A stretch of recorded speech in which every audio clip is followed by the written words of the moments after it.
नमस्कार, मैं ललित प्रजापति। बांग्लादेश को लेकर आज बातचीत की जाएगी। अब वहाँ पर एक नई कैबिनेट भी बन गई है, नए प्रधानमंत्री, करीब करीब 25 मंत्री बनाए गए हैं। लेकिन एक सबसे बड़ा सवाल है कि जिन हिंदुओं ने भर भर कर वोट किया है, जिन हिंदुओं के दम पर, जिन अल्पसंख्यक, मुझे ज़्यादा बेहतर शब्द है, जिन अल्पसंख्यकों के दम पर तारिक रहमान आए हैं, क्या वाकई दो हिंदू चेहरे देकर वो दाग धोने की कोशिश कर रहे हैं या सिर्फ दिखावा करने की कोशिश कर रहे हैं, या वाकई वो रिप्रेजेंटेशन मिल पाएगा?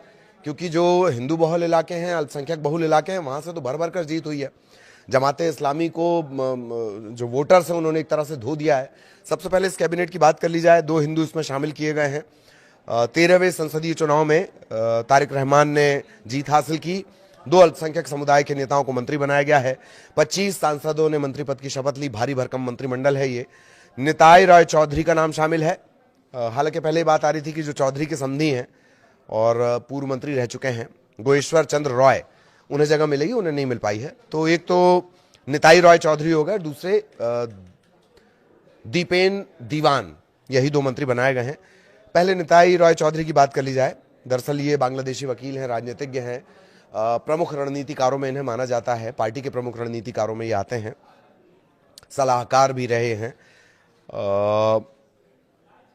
इन्होंने करीब करीब 30,000 से ज्यादा वोटों से जमात के जो उम्मीदवार हैं, मुस्तरशिद बिल्लाह, उन्हें हराया। दीपेन दीवान को भी जान लीजिए। बौद्ध मेजॉरिटी वाले चकमा एथनिक माइनॉरिटी ग्रुप से ही आते हैं। दक्षिण पूर्व रंगमती जिले की एक सीट से जीते हैं। उनकी धार्मिक पहचान को लेकर बहुत साफ नहीं है। कई लोग उन्हें हिंदू बताते हैं और चकमा के एक उम्मीदवार को इन्होंने हराया है। इनके बारे में आगे हम आपको जानकारी देंगे। पर ये दो नाम हैं।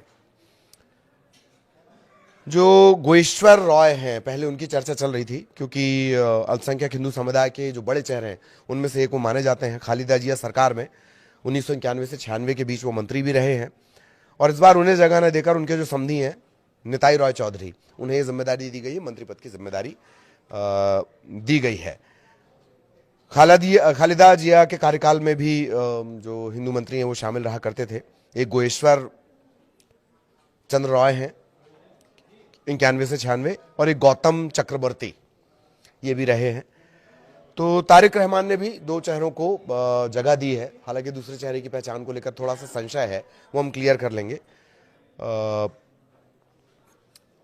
ये ऐसे वक्त में फैसला लिया गया जबकि बार बार ये आरोप लग रहे हैं, चाहे वो मानवाधिकार आयोग की तरफ से आरोप लग रहे हैं, चाहे इंटरनेशनल मीडिया की तरफ से आरोप लग रहे हैं।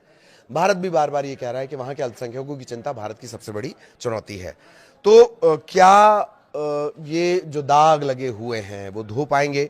इसे लेकर अलग अलग बातें कही जा रही हैं। जो मोहम्मद यूनुस थे, उनके कार्यकाल, अंतरिम सरकार जो चल रही थी, इंटरिम गवर्नमेंट जो चल रही थी, हिंदुओं का कत्लेआम हुआ है, मॉब लिंचिंग की घटनाएं हुई हैं, अंतर्राष्ट्रीय स्तर पर बड़ी किरकिरी बांग्लादेश की हुई है और रोजाना इस तरह की खबरें आई हैं। तो क्या रहमान वाकई इससे साफ कर पाएंगे ये जो बट्टा लग गया है बांग्लादेश की साख पर?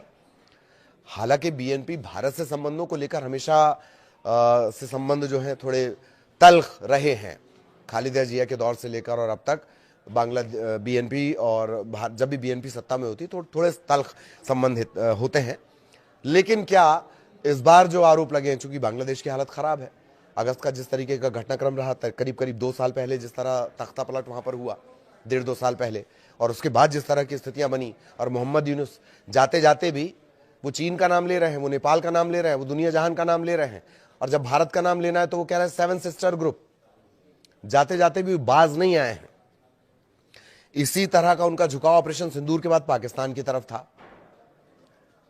और इसी तरह जाते जाते भी जब जो आखिरी जब ये तमाम औपचारिकताएं चल रही थी, शपथ ग्रहण की औपचारिकताएं चल रही थी, तब वो कह रहे हैं कि जो 7 सिस्टर ग्रुप है, जो भारत का हिस्सा है, जो हमारे नॉर्थ ईस्ट का हिस्सा है, अरुणाचल प्रदेश, शिलोंग, मेघालय, जो तमाम हमारे राज्य हैं, 7 राज्य, उनके बारे में कह रहे हैं, भारत का नाम लिए बिना कह रहे हैं।